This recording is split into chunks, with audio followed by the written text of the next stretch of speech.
ईमानदारी से बताना कि आपके साथ कितनी बार ऐसा होता है। आप ऑनेस्टली पढ़ाई तो करना चाहते हो, अच्छे मार्क्स भी लाना चाहते हो, लेकिन जैसे ही किताब लेकर के बैठते हो नींद आने लगती है। आपकी पूरी इच्छा है कि मैं पढूं, जॉब लगूं, जॉब लग के पैसे कमाऊं, लेकिन अगर आपको जॉब चाहिए तो कम्पीट करना पड़ेगा और कंपटीशन में जीतने के लिए आपको पढ़ना पड़ेगा। आप अपनी जगह पे सही हो, मेहनत करने का पूरा जज्बा है, लेकिन किताब उठाते ही ये नींद दुश्मन बन जाती है। इस वीडियो में मैं आपको 3 तरीकों से बहुत बारीकी से और आसानी से ये समझाऊंगा कि ऐसा क्यों होता है और पढ़ाई करते टाइम नींद को एकदम आसान तरीके से 100% कैसे रोकें। और 100% नींद को रोकने का मतलब ये नहीं है कि आपको 24 आवर्स जगा हुआ रहना है। हमारा टारगेट सिर्फ इतना है कि जब भी हमारा पढ़ाई का मूड हो, जब भी हमें पढ़ने की जरूरत पड़े, अंदर से आवाज आए कि यार मुझे पढ़ना है, उस टाइम पर हमें नींद नहीं आनी चाहिए। ये जो तीनों तरीके हैं ना, इनमें से अगर आप एक तरीका भी यूज करोगे तो नींद तो आने वाली है नहीं। लेकिन हम जिस पढ़ाई के लिए नींद को काबू में करना चाहते हैं वो पढ़ाई भी बेस्ट हो, उसका कुछ मीनिंग निकले, उसके लिए आपको तीनों चीजों को समझना जरूरी है। अब यहाँ से आप इस वीडियो की एक एक बात को लास्ट तक ध्यान से सुनना, एक भी चीज मिस मत करना। नींद को रोकने के 3 तरीके हैं। पहला है फिजिकली, दूसरा है मेंटली और तीसरा तरीका है मोटिवेशनली। पहले शॉर्ट में बताता हूँ, फिर डिटेल में बताऊंगा। सुनना मेरी बात। जो आपका फिजिकल स्टेट है वो आपकी नींद को कैसे अफेक्ट करता है ये समझो। आपके साथ में क्या कभी ऐसा हुआ है कि आप रनिंग कर रहे हो और रनिंग करते करते एकदम से आपको नींद आ गई हो? कभी नहीं होता। यानी कि जब तक आपका शरीर एक जगह पर नहीं टिकता तब तक नींद नहीं आएगी। ये हमारी फिजिकल स्टेट का नींद पर असर है। हमारी मेंटल स्टेट से नींद पे क्या असर पड़ता है? जब आपका दिमाग एक्टिव रहता है तब आपको नींद आती है? नहीं आती। जब आपको मैथ्स पढ़ने में मजा आ रहा है, एक के बाद एक प्रॉब्लम सॉल्व करते जा रहे हो, जब आप किसी टेंशन में हो या फिर बहुत ज्यादा खुश हो, आपको गुस्सा आ रहा है, तब भी आपको नींद नहीं आती। ये हमारे मेंटल स्टेट का नींद पर असर है। मोटिवेशनल इफेक्ट से हमारा क्या मतलब है? मोटिवेशन एक ऐसी चीज है जो किसी भी बंदे से वो काम करवा सकती है या करने की कोशिश करवा सकती है जो शायद नॉर्मल कंडीशन में उस बंदे के लिए पॉसिबल ना हो। अब मैं आपको ये बताऊंगा कि पढ़ाई करते टाइम इन तीनों तरीकों से, फिजिकली, मेंटली और मोटिवेशनली, इन तीनों से आप ना केवल पढ़ते टाइम नींद से छुटकारा पा सकते हो बल्कि आपकी पढ़ाई का मीनिंग भी निकलेगा। तो देखो, जब भी आपको नींद आए तो सबसे पहले ये चेक करो कि अगर आप 14 से 18 साल के हो और एकदम फिट हो तो क्या आपने पिछले 24 घंटे में मिनिमम 8 घंटे की नींद ली है? अगर आप 18+ हो तो आप सबसे पहले यह देखो कि क्या आपने पिछले 24 आवर्स में मिनिमम 7 घंटे की नींद ली है। अगर इस ड्यूरेशन से कम नींद आपने ली है तो मेरे भाई, हेल्थ पढ़ाई से भी ऊपर आती है। पहले अपना स्लीपिंग साइकिल पूरा करो। अगर सफिशिएंट नींद नहीं लोगे तो आपकी फिजिकल और मेंटल स्ट्रेंथ तो पहले से ही कम है, तो आपको आउटपुट कहाँ से मिलेगा? आप 4 घंटे पढ़ोगे तो भी 2 घंटे वाली पढ़ाई ही कर पाओगे। लेकिन अगर आप एकदम फ्रेश हो, दिमाग सही काम कर रहा है, तो आप 2 घंटे में ही 4 घंटे वाली पढ़ाई जितना आउटपुट दे सकते हो। लेकिन आपने 7 या 8 घंटे की नींद तो ले रखी है, लेकिन फिर भी आपको नींद आ रही है, तो फिर सोचने वाली बात है। फिर आपको तरीके चेंज करना है, मेंटली, फिजिकली और मोटिवेशनली। इन तीनों में से सबसे पहले मेंटल चेंज बताता हूँ कि आपको क्या मेंटल चेंजेस लाने हैं। देखो, सब चीजें माइंड से ही जनरेट होती है। मन के जीते जीत, मन के हारे हार। आपको पढ़ते टाइम नींद आने का मेंटल रीजन ये है कि जिस टाइम आप पढ़ाई कर रहे हो, मैक्सिमम चांस है कि उस टाइम का आपका पढ़ाई का एक मीनिंगफुल टारगेट सेट नहीं है। आपका टारगेट ये तो सेट है कि मुझे नौकरी लगना है, लेकिन उस नौकरी के लिए आज आप कितना सीखने वाले हो वो डिसाइड नहीं है। तो सबसे पहले आप दिन को प्लान करो सुबह से। एक्चुअल में तो ये जो सिलेबस को कवर करने का प्लान है ना, वो आपका वीकली और मंथली बेसिस पर होता है। लेकिन जब भी आप सुबह उठो तो आपके पास एक माइंड सेट होना चाहिए कि आज मुझे इतने टॉपिक कवर करने हैं। जितने कवर कर सकते हो, जितनी आपकी कैपेबिलिटीज है, उससे ना बहुत कम और ना ही बहुत ज्यादा, वही आपको प्लान करना है। उसके हिसाब से ही आपको उस दिन का टारगेट सेट करना है। और जब आप अपने दिन का गोल सेट कर लो तो फिर दुनिया भर के नॉलेज को छोड़ के सिर्फ उसी पे फोकस करो जो आपने उस दिन के लिए सेट किया है। इससे क्या होगा? आप अपने आप को रिवॉर्ड दे पाओगे, आप अपने आप को पॉजिटिव एनर्जी से भरा हुआ पाओगे। जब आपके पास में एक टारगेट होता है ना, तो आप अपने आप को पॉजिटिव एनर्जी से भरा हुआ पाते हो।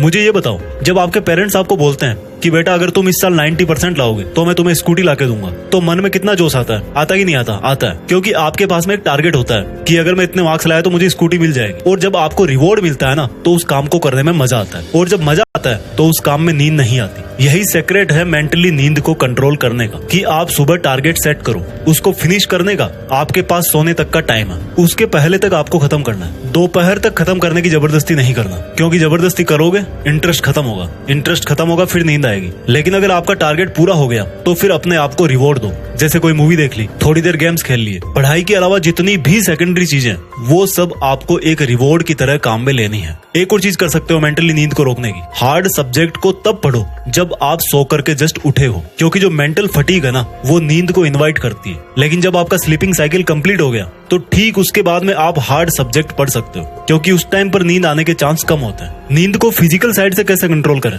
फिजिकली नींद को कंट्रोल करने के लिए सबसे पहली बात तो वही है कि आपकी जो नींद है ना वो पूरी होनी चाहिए। इसके अलावा सबसे जरूरी क्या है, आप कहाँ पर बैठ करके पढ़ रहे हो और आपकी बॉडी का पोस्चर क्या है, इस चीज का बहुत असर पड़ता है। अगर आपके रूम में सफिशिएंट लाइट नहीं है, सफिशिएंट फ्रेश एयर नहीं आ रही, तो ये दोनों चीजें ही नींद को इनवाइट करती है। इसके अलावा एक बहुत बड़ी गलती जो हम लोग करते हैं, अपने चेहरे को हाथ से सपोर्ट देकर के पढ़ते हैं। तो भाई जो आपकी बॉडी है ना वो कंफर्टेबल बन जाएगी और सोने का आपका मन करेगा अगर आप अपने चेहरे को अपने हाथ से सपोर्ट देकर के पढ़ रहे हो। आपको एकदम रिलैक्स फिजिकल स्टेट में रहकर पढ़ाई करनी है, लेकिन ऐसा भी नहीं होना चाहिए कि आप बिस्तर में लेट करके पढ़ाई कर रहे हो। बैठ करके पढ़ाई करो। टेबल कुर्सी नहीं है तो नीचे कुछ बिछा लो। अगर बेड पर ही पढ़ना है तो वहां पर भी क्रॉस लेग बैठ करके ही पढ़ना है, दीवार का सपोर्ट नहीं लेना, सोकर नहीं पढ़ना। जब भी आपको नींद आए ना बैठे बैठे अपने शरीर को थोड़ा मूवमेंट दो, 4-5 लंबी सांस लो, हाथ को राउंड राउंड घुमाओ, थोड़ा सा टहल लो, अपने आप एक्टिव हो जाओगे। जब भी नींद आए तो उसको बैठे बैठे कंट्रोल मत करो। अगर सच में उसको कंट्रोल करना चाहते हो ना तो खड़े हो जाओ, 5-10 मिनट इधर उधर टहल लो, फिर वापस आकर के पढ़ाई करो।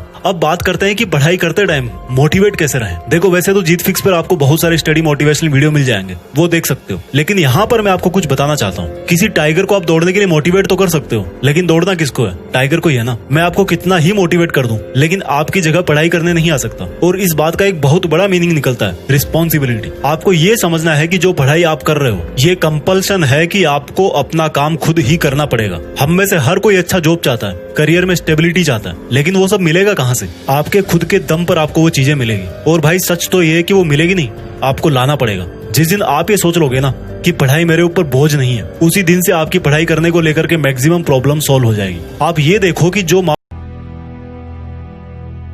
शुरू आज से अभी से कोई बहाना नहीं, कोई कमजोरी नहीं, कोई मजबूरी नहीं, कोई परेशानी नहीं, ऐसा कुछ नहीं जो आपको आपके सपनों तक पहुंचने से रोक सके। इतने मजबूत बन जाओ कि दुनिया की हर मुश्किल को चीर के आगे निकल जाओ।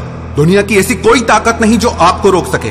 अगर आपके अंदर वो जुनून है, वो जोश है, वो हिम्मत है अपने सपनों को सच करने की। जिंदगी में अगर खुश रहना चाहते हैं, सक्सेसफुल होना चाहते हैं, तो रोज कम से कम 1 घंटा अपने शरीर को दें, अपनी बॉडी को दें, क्योंकि जिसका शरीर स्ट्रांग है उसी इंसान का माइंड स्ट्रांग होता है। और जिस इंसान का माइंड स्ट्रांग है वही दुनिया में सक्सेसफुल होता है, वही इंसान दुनिया में जीत हासिल करता है। कितना कमजोर होता है वो इंसान जो सिर्फ 1 घंटा भी रोज अपने शरीर पे मेहनत नहीं कर सकता। एक साधारण इंसान में, एक महान इंसान में सिर्फ यही फर्क होता है, डिसिप्लिन।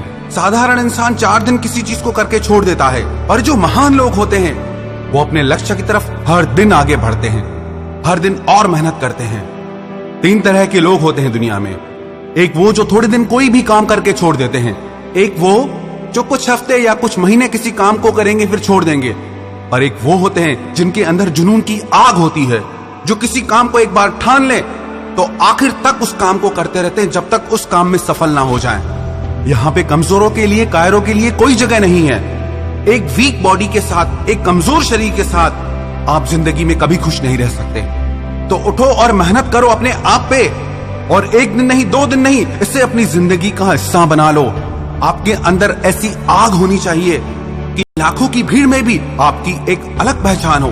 क्या कभी सोचा, क्या कभी ढूंढा, क्या है आप में ऐसा जो आपको दुनिया से अलग बनाता है? क्या है आप में ऐसा जो किसी में नहीं है? तो उठो और साबित करके दिखाओ, उठो और चीज को हासिल करके दिखाओ। विक्टिम बन के मत जियो, इस आसरे पे मत बैठ जाओ कि कोई आएगा हमारे लिए कुछ करेगा, कि कोई आएगा जो हमारी हेल्प करेगा।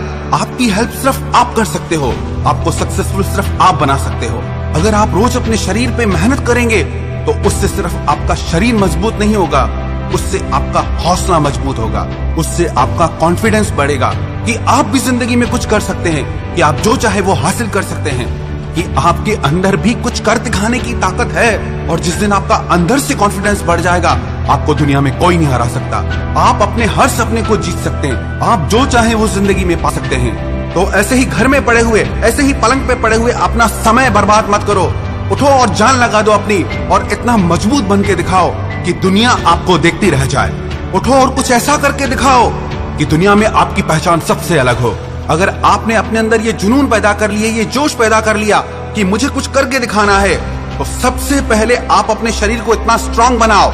रोज जिम जाओ, एक्सरसाइज करो, योगा करो, दौड़ लगाओ। स्पार्टन सोल्जर्स कहते हैं। जो सोल्जर ट्रेनिंग के टाइम पे पसीना बहाता है उसका युद्ध के मैदान में खून नहीं बहता। ऐसे ही जो इंसान जिम में पसीना बहाता है, जिसकी बॉडी स्वेट करती है, जो अपने शरीर को आराम नहीं, जो अपने शरीर से मेहनत करवाता है, वही इंसान जिंदगी में कुछ बड़ा हासिल करता है। पलंग पे पड़े पड़े सोने वालों को कभी कुछ नहीं मिला है, उन्हें ही हमेशा कुछ मिला है जिन्होंने जिंदगी में मेहनत की है, जिन्होंने जिंदगी में डिसिप्लिन को फॉलो किया है। जिस दिन आप जिम नहीं जाते, जिस दिन आप शरीर पे मेहनत नहीं करते, एक्सरसाइज नहीं करते, उस दिन आप सबसे बड़ी धोखेबाजी अपने साथ करते हैं। उस दिन आप सबसे बड़ा धोखा अपने भविष्य के साथ करते हैं। कई ऐसे लोगों से मिलना हुआ है जिनको इतना जुनून है, जिनको अपने सपनों से इतना प्यार है, वो एक दिन एक्सरसाइज नहीं करते, एक दिन जिम नहीं जाते, तो कहते हैं कि जिंदगी अधूरी सी लगती है, लगता है कि कुछ कमी सी है जिंदगी में। आप भी अपनी ऐसी आदत बना ले कि जब तक आप अपने आप को इतना मजबूत नहीं बना लेते कि आप हर मुसीबत से लड़ सको, आप हर परेशानी का सामना कर सको, तब तक आप अपने आप पे मेहनत करना नहीं छोड़ेंगे। खुद से वादा करो, आप एक मजबूत इंसान बनेंगे, फिजिकली भी, मेंटली भी, शरीर से भी, मन से भी। और ये वादा आपको खुद से जिंदगी भर निभाना है। अब सारे एक्सक्यूजेस, सारे बहाने खत्म।